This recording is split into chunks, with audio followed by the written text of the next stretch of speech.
Buenos días, buenas tardes, buenas noches, una vez más con todos ustedes en nuestro Jardín del Alma y como siempre muy bien acompañada esta vez por Jaume Patuel. Jaume, buenos días. Bueno, buen tiempo a todos los Muy oyentes. bien, Jaume. Jaume hoy se ha dedicado a traeros un tema rizando el rizo y entonces me lo ha convertido en un galimatías total, pero muy poderoso para que nos demos cuenta de lo importante que es la colocación de las palabras en una frase y según cómo las colocamos van a decir una cosa u otra y a veces usamos las mismas palabras en orden invertido. Por ejemplo, lo primero que nos aparece es la razón del poder y el poder de la razón. Cuéntame. Es, mm, es una figura literaria que se llama el quiasmo, en que realmente la colocación de las palabras da un mensaje completamente distinto, que es el artículo que el último. Es decir, una cosa es el poder de la razón y otra cosa es la razón del poder. Claro, son dos aspectos que uno le obliga a, A a pensar. mover las neuronas, como hoy día se habla, todo es neuronal, que es un lenguaje en base a observaciones científicas del cerebro. Esto es cierto, pero es estudiar el piano y no tener en cuenta el pianista. Entonces, la razón del poder no es lo mismo que el poder de la razón. Y no, entiendo que no es preciso dar demasiados ejemplos porque es lo que estamos viviendo. Correcto. No estamos viviendo el poder de la razón, al diálogo, a la prudencia, a la sensatez, a la diplomacia, sino que estamos con la razón del poder, que no mide nada. Es decir, la razón del poder que lo dirige en el fondo un ego muy hinchado, un ego muy orgulloso, un ego muy omnipotente. Este, la razón del poder está haciendo lo que la televisión y la prensa nos está presentando. Sí, porque la razón del poder es la que dirige esa televisión, esa prensa y todos los medios de comunicación. Porque es un poder Claro. que le interesa dirigir la interpretación de los acontecimientos según sus propios intereses, no tanto ideológicos, sino económicos. Yo creo que Porque, muy económicos. porque cuando uno más profundiza, dice, ¿qué sentido tiene bombardear o matar o llamar a los jóvenes al servicio militar o hacer asesinatos inútiles como en Bruselas, como en París? Es decir, eso es la razón del poder. Y no solamente hablo del poder político, hay el poder económico, pero yendo más a fondo hay el poder nuestro interior.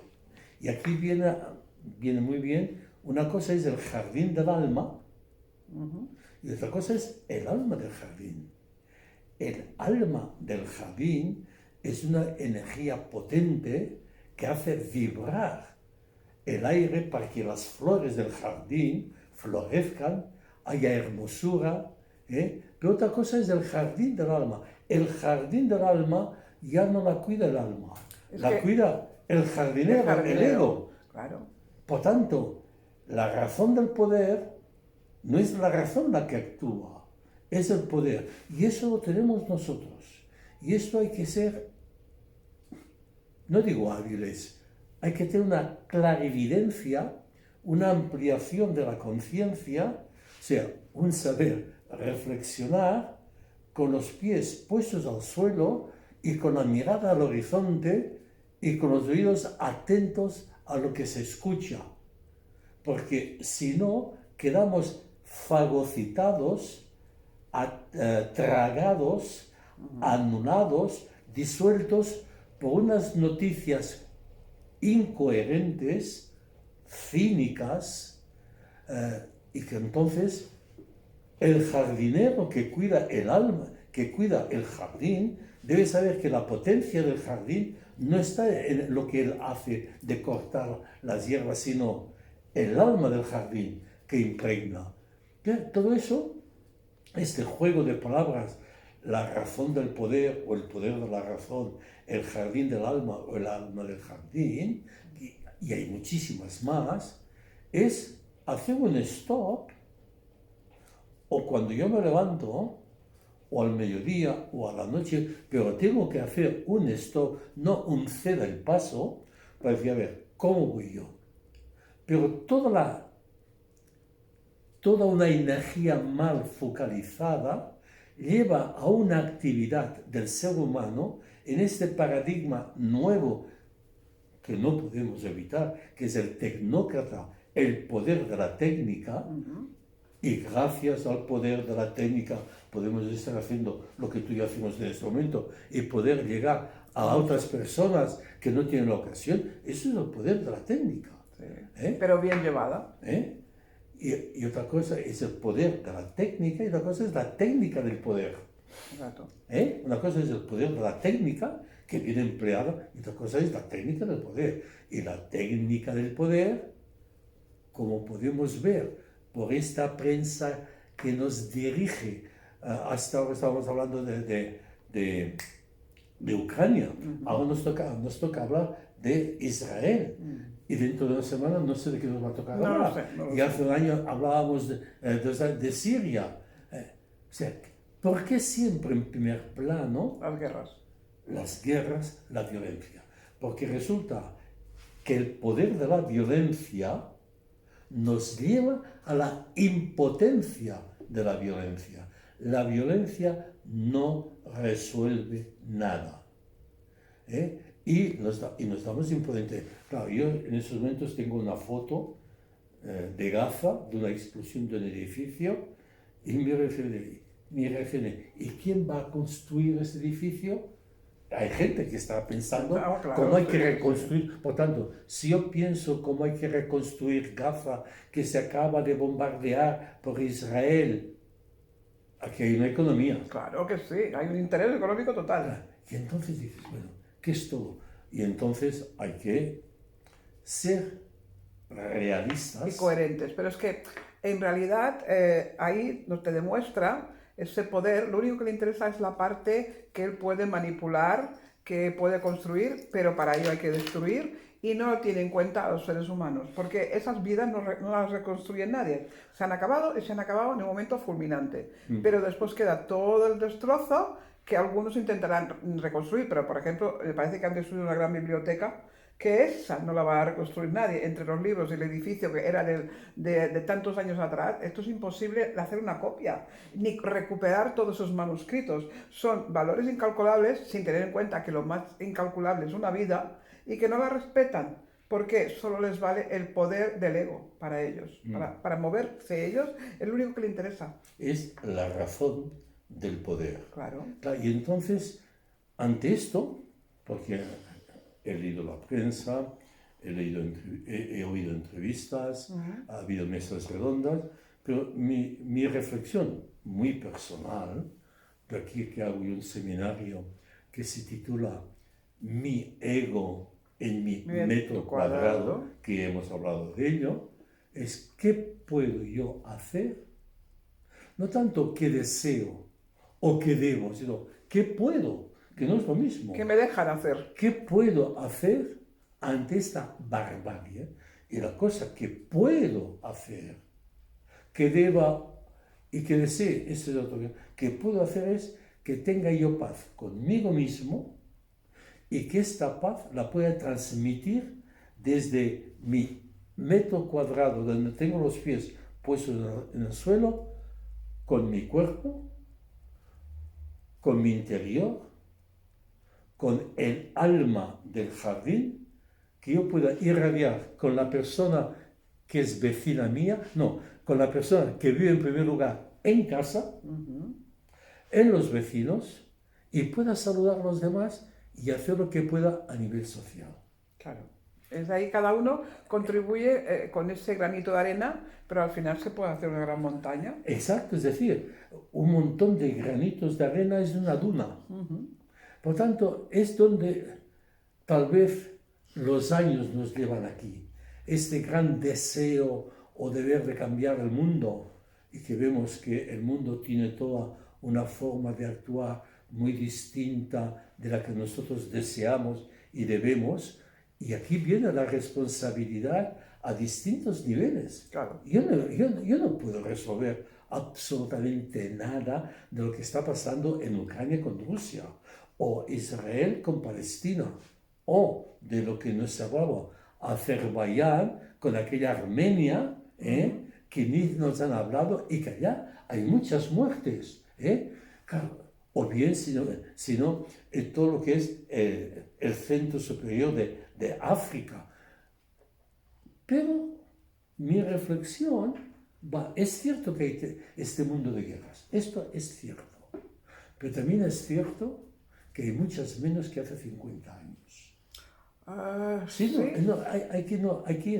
hay que tener una mirada amplia. O sea, el problema de la prensa, de los poderes de prensa, de la tecnología de la información y de la comunicación, intentan generar una opinión de acuerdo a lo que a ellos les interesa. Y una opinión de acuerdo a lo que a ellos les interesa, estamos siempre en guerra. Claro, siempre les dan más poder. Y no es así. Y no es así. Es decir, hay guerras, es un hecho, pero hay muchas menos que antes. Vamos a hacer un pequeño ejemplo. Bueno, porque antes hacían ahí a caballo, Pero, con bayonetas, sí, sí. y eso era muy lento, y claro, no teníamos tantos ejércitos como ahora. Vayamos a un ejemplo. ¡Pum! Un botón. Ejemplo, Europa, o España desde 1939, Europa desde 1945 hasta ahora, no ha habido ninguna guerra. Y Dios quiera que no. Y esperemos que no, pero ha habido un avance, porque antes de 1945 y antes de 1939, las guerras en España eran cada 2 meses y en Europa cada 2 por 4. Hemos conseguido 80 años. De tranquilidad. Eso es un avance. Sí. Bien o mal que la lleva la Unión, no lo sé. Pero fijaros una cosa, quien mueve estas guerras, las mueve a la distancia desde un despacho, a través de un ordenador, y además desde la parte europea y de la parte de Estados Unidos es la que gobierna todos esos países que están en guerra. Sí. Las lleva a la guerra por intereses, por la venta de armamento, por hacer pasar hambre a toda su gente. Por tanto, me estás indicando que estas guerras no son tan guerras, sino son guerras construidas por intereses. Claro. Claro, entonces esto ya no repercute tanto en Estados Unidos, en el mundo occidental, porque he hecho un avance. Ahora bien, el avance del mundo occidental hay que cuestionarlo también. Es decir, ¿a precio de? No hay muertes físicas, ya, pero hay muertes emocionales, total, psicológicas de cantidad. O bien hay otras muertes más lentas, escondidas, que es a nivel socioeconómico, la clase media va disminuyendo y va aumentando la superior rica en cantidad y en cualidad, y hay una gran brecha con el mundo. Esto es esta forma de guerra. Sí. Que hay que tener en es cuenta. una guerra encubierta. Pero entonces la cuestión es, estas estructuras que las han montado los poderes fácticos, hay que saber que esas estructuras están ahí y que vamos a intentar hacer lo que se pueda. Pero como no podemos cambiar, porque depende de la ley de esta burocracia, sí que puedo, debo y deseo que desde mi propia vida haya una irradiación de paz. Eso sí que se puede. Eso sí se puede intentar y conseguir. Ahora, también es verdad que no todo el mundo se apunta aquí, porque entonces hay esta confusión, que no es el poder de la razón que predomina, sino es la razón del poder mío. Es decir, este ego necesario para vivir, ¿de qué luz se alimenta? ¿Qué jardín del alma me cuida? Porque si me cuida un jardín auténtico, el alma de este jardín le impregna a él, le ilumina, porque el alma del jardín, el espíritu del jardín, la energía del jardín, esta fuerza y energía profunda que tiene muchas palabras, debo ser consciente de que está en mí. Sí, sí. En mí, dentro de mí y para los demás. O sea, que me impregna por completo. Y al impregnarme por completo, este metro cuadrado no pone tochanas de arcilla ni tochanas de vidrio, sino que son puertas abiertas, que las puedo cerrar y abrir, porque todo es un límite, para donde yo estoy. Porque en esos momentos que tú y yo hablamos, que hemos tomado un café, estamos aquí en paz y tranquilidad. Sí. Y parece que esto no sea real. Parece que sea real solamente lo que nos da la prensa, lo que nos da la televisión. Y entonces volvemos a un paso más. El ego que va madurando debe aprender a tener una capacidad crítica. Debe saber que pensar es un poder, digamos, el pensar del poder o el poder del pensar. No es lo mismo el pensar del poder que el poder de pensar. El poder de pensar está en nosotros. Claro, todo esto... Bueno, es un trabajo que a veces no se prepara, pero de verdad que eso se tiene que preparar desde las escuelas, desde los niños. Ahí hay que enseñar, antes se enseñaba filosofía, ahora se enseña también, pero no se le valora porque realmente se les expone una serie de temas, pero no se les enseña realmente a valorar, a pensar, a discernir por ellos mismos dónde está la realidad y dónde no está. Por eso a mí me gusta, bueno, eso he estado oyendo esta mañana, cómo profesores y maestros están intentando responder a la situación actual a través de su propio testimonio. Y esto me encanta, es decir, siempre hay gente dispuesta a decir, vamos a educar a través de la enseñanza. ¿Eh? Y esto es algo que siempre va a dar frutos.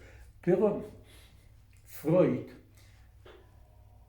el fundador de la psicología profunda y que nos puso sobre la mesa de forma empírica que hay un inconsciente, decía, el problema educativo es que estamos enseñando, educando a la adolescencia con una chaqueta de sport, con sandalias, con la pala de ping-pong o del tenis, pero cuando salen se encuentran en la selva.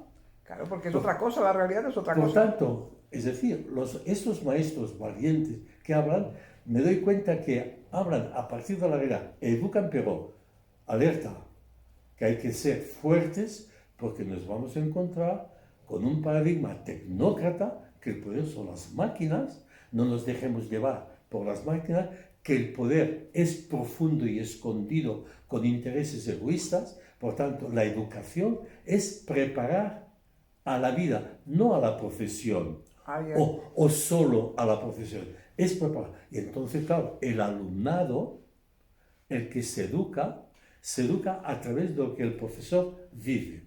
Y me gusta porque estaba leyendo un artículo esta mañana, cómo profesores se comprometen a esta educación a través de su propio testimonio.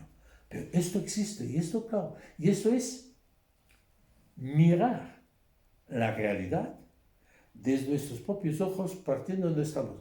Porque si no creemos que todo es guerra, cuando no es así. No es verdad. Tienes toda la razón porque la guerra es una parte de esa vida, pero la vida es mucho más amplia. A Dios gracias, tenemos muchas oportunidades de crecer a pesar de todas las salvajadas que hay en el entorno. Vamos a hacer que nuestro metro cuadrado esté limpio, que el de mi vecino continúe limpio y haremos una cadena de buen trabajo. Sí. Aunque detrás sigan las guerras, porque estos van resonando siempre, por conveniencias. Bueno, aquí tenemos un caso muy claro en España, en el Estado español, de hace años. No vayas a viajar a España porque ETA mata. Sí. Que ETA mataba era cierto, pero no era toda España. Claro que no. Y entonces, esto es lo que pasa. Yo porque Alepo, por ejemplo, de Israel, lo mismo, me llegan noticias de que los colegios funcionan. Digo, a ver, me están bombardeando Alepo y al mismo tiempo estoy leyendo que el colegio que conozco está funcionando. ¿Cómo es esto? Por tanto, poder discernir, desmenuzar las noticias por no tragármelas. Hay que filtrar. Hay que filtrar. Y esto es lo que no quieren los poderes políticos y económicos. Que la gente sea sumisa, que la gente... Por eso viene, volvemos al principio, una cosa es la razón del poder, anular, y el poder de la razón, avanzar. Y pensar. El poder de la razón está en pensar. Por eso yo digo al final, Hmm. porque la razón del poder quiere ganar y vencer, pero el poder de la razón quiere dialogar y convencer. Claro, ante todo eso dices, bueno, ¿qué estamos pasando? Y entonces... Ahí hay un choque, porque cada uno mira para un lado distinto. Uno por conveniencias egoístas y otro porque quiere entender. Porque cuando decimos, volvemos a insistir, el poder de la razón, o la razón del poder, o el jardín del alma, o el alma del jardín, no son dos realidades distintas. Son dos aspectos que los tengo yo. Es decir, en mi interior está la razón del poder de un ego hinchado y el poder de la razón de un ego iluminado. Ahí. Por tanto, perfecto, el ego iluminado. El ego, ¿qué sigue? La razón del poder cierra el metro cuadrado o el poder de la razón abre el metro cuadrado. Correcto. Sí, sí, sí. ¿Por qué? Porque tiene otra perspectiva y otras intenciones. De aquí, lo hemos hablado muchas veces, la botella. Medio vacía o medio llena. Sea lo que dice el optimista, hay medio litro, o el pesimista, hay medio litro, no hay. ¿Es lo mismo? Es lo mismo. Bajo diferente visión. Hay medio litro, por tanto no es cuestión de ser optimista o pesimista, que es muy emocional, que depende mucho de nuestro inconsciente, sino es el principio de realidad. En la botella, tenga la forma que tenga, hay medio litro. Y voy a partir de este medio litro. Claro. Ahora, este principio de realidad debe tener, para poder trabajar, un horizonte lejano que me dé esperanza. Y por eso, volvemos, la humanidad va avanzando lentamente, pero va avanzando. Sí. Sí. Va avanzando. Y a pesar de los pesares va avanzando, porque por un lado trabaja esa razón que va en busca de soluciones y de realidades próximas y de ayuda, y por la otra sigue el egoísmo destruyendo, pero es una moneda con dos caras. Y realmente no sé en qué punto se van a encontrar y van a dialogar. Bueno, porque están puestas de espaldas, ¿eh? Sí, en este momento. Es el trabajo nuestro. Si yo tengo las ideas claras, y veo mis propias diferencias, en el diálogo comprenderé al otro. Pero del momento que decimos diálogo, es decir, a través de la palabra, eso significa diálogo, no dialéctica de luchar, sino diálogo, hay que aceptar realidades. ¿Cuál es la realidad en el fondo que está pasando entre Ucrania y Rusia y el Estado de Israel? No tengo ni idea. Ya. Hay que ver la historia, pero hay algo que está fallando. Sí. Y lo que está fallando tanto en un lugar como en otro, tanto en Ucrania como en Rusia, como el Estado de Israel, como Palestina, los seres humanos me los están matando. ¿Qué consideración tienen del ser humano? Ninguna. Y entonces No les importa el ser humano. Aquí hay algo que está fallando. Y está fallando que hay que tener, para mí, la vida se escribe con mayúscula. El ego con mayúscula es el poder de la razón.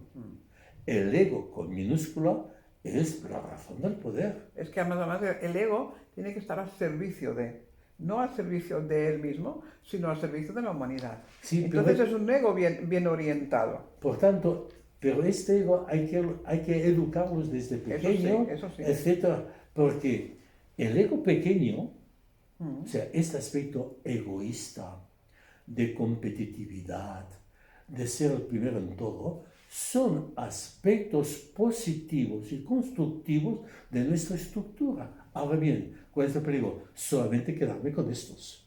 Porque también científicamente está mostrado que la evolución, el darwinismo con Kropotkin, no me sale el nombre correcto ahora, hay la solidaridad, el compartir, son aspectos primarios del ser humano.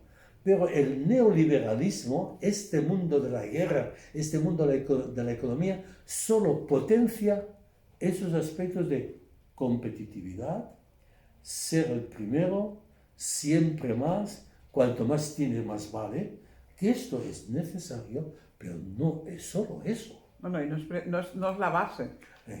Porque hay la solidaridad, el compartir, el comprender al otro, esa compatía. Yo prefiero usar la palabra compatía que la palabra compasión. La compañía, la empatía, todos esos son aspectos que hay que potenciar. Y el neoliberalismo eso no lo potencia. No. Claro, y entonces poder ayudar a la gente a que reflexione y vaya desde este metro cuadrado, este jardín que hay que cuidar. Si cuido bien el jardín, podré percatarme de que hay una fuerza profunda en él. Y esta fuerza profunda es el alma del jardín. Claro, pero tienes que ir a buscar las raíces para tener a las plantas sanas. Porque tú puedes tener una visión así, ay, pues sí, pero no sabes que por debajo se están muriendo, se están pudriendo, se están secando. Hay que ser un buen jardinero para darse cuenta cuando esa planta está hablando, cuando esta está explicando. Y cuando hablas del jardinero, del jardín del alma, no es lo mismo el jardinero que intuye que es cuidar, que es mucho, que aquel jardinero que teniendo la cualidad de intuir, de sensibilidad, tiene una formación botánica. Eso es otra cosa. Cuidará el jardín mucho mejor. Claro, porque conocerá las plagas, las enfermedades de la propia planta. Entonces se puede adelantar a que acontezcan. De aquí la necesidad de la enseñanza, saber leer, saber escribir, saber razonar, saber poner límites al móvil, saber poner límites, digamos, de descanso.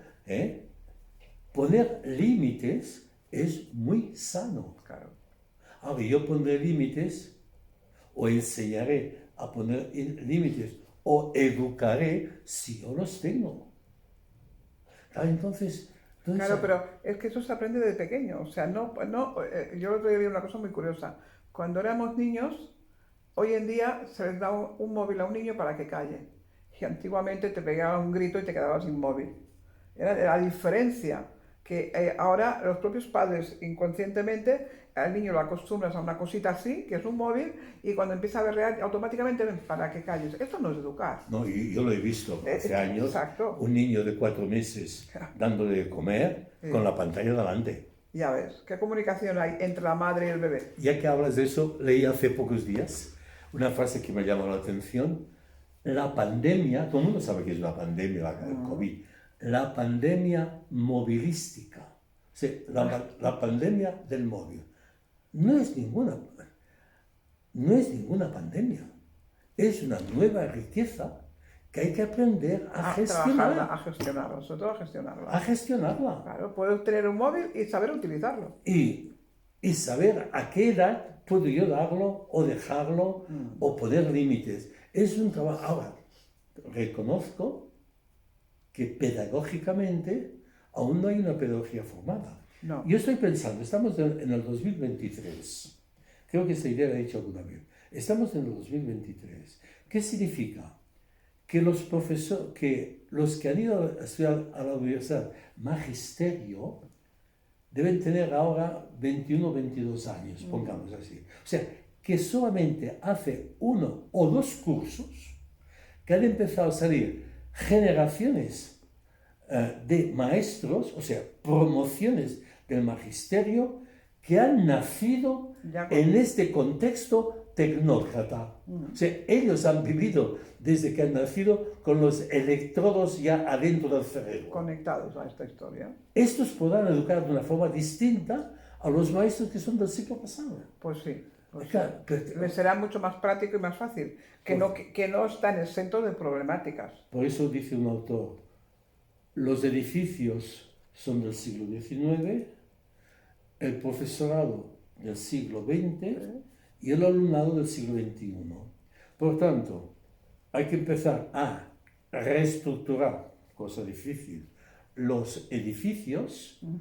El profesorado ya empieza a ser del siglo XXI y el alumnado es de pleno siglo XXI.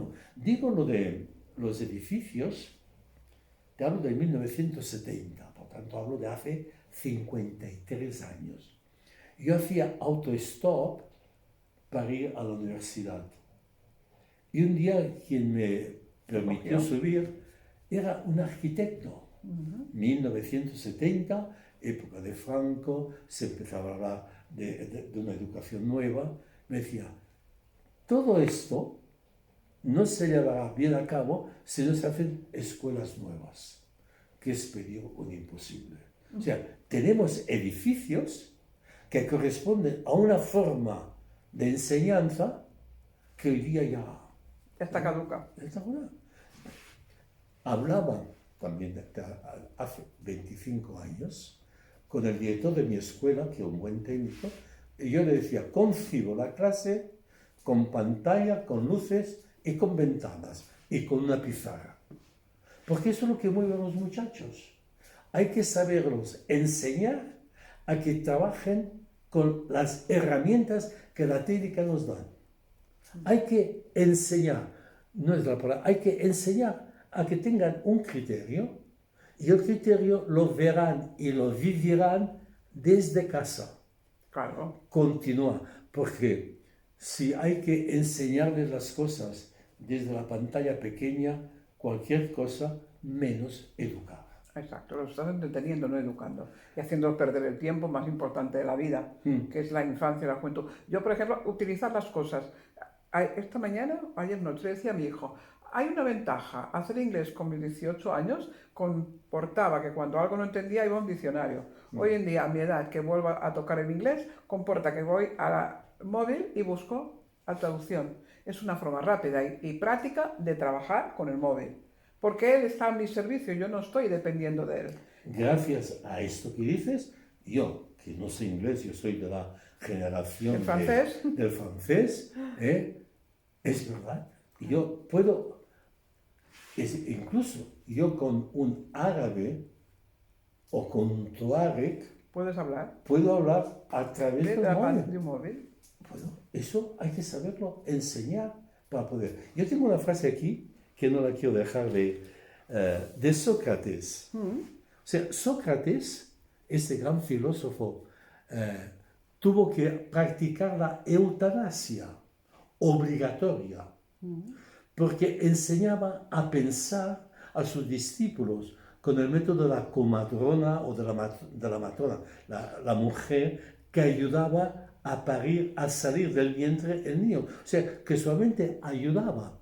Y eso es lo que hacía Sócrates, a que la juventud pensase por sí misma. Pues bien, la autoridad del poder o la razón del poder lo condenó a tomar cicuta veneno porque educaba a la juventud mal, la pervertía, porque era ayudar a que piense. Eso se está repitiendo, la capacidad de poder pensar. Porque hoy día una cosa que es clara, el adversario se convierte automáticamente en enemigo. En lugar de aceptar que el adversario es diferencia a dialogar. Exacto, y a trabajar. Y esto es en el pensamiento político y económico. Y digamos en la relación social. El diferente, el adversario, nos enfrenta a nosotros para dialogar. Y como nos cuesta dialogar tanto una parte como la otra, son enemigos. Claro. Es más fácil convertirlos en enemigos que intentar llegar a un acuerdo, porque claro, intentar llegar a este acuerdo significa emplear esfuerzo en tiempo, en trabajar, en buscar soluciones conjuntas y en invertir. Sobre todo busca soluciones que se puedan compaginar, coordinar en la diferencia. Claro, aceptando. Por tanto, la humanidad es plural. La diversidad no es el caos. La diversidad y la pluralidad es riqueza. La unidad no es uniformidad, la unidad es el mismo espíritu en la diversidad. O sea, el alma del jardín tiene muchos jardines. Claro. La razón puede influir en muchos poderes. Y esto es, a mi entender, lo que el Galimatías, Exacto, que empezamos desgranando esta mañana, pero al final del camino te das cuenta que no es tan complicado. Exacto. Simplemente es la intención y la voluntad de desgranar el Galimatías, buscar significado a todo lo que se está hablando y sobre todo hacer pensar que es posible desde nuestro metro cuadrado, como decís vos, llegar a trabajar mucho y muy bien. Y entonces queda mucho más claro el poder de la razón y la razón del poder. Es que la razón del poder es aquello, aquí mando yo y sin discusiones y nadie más.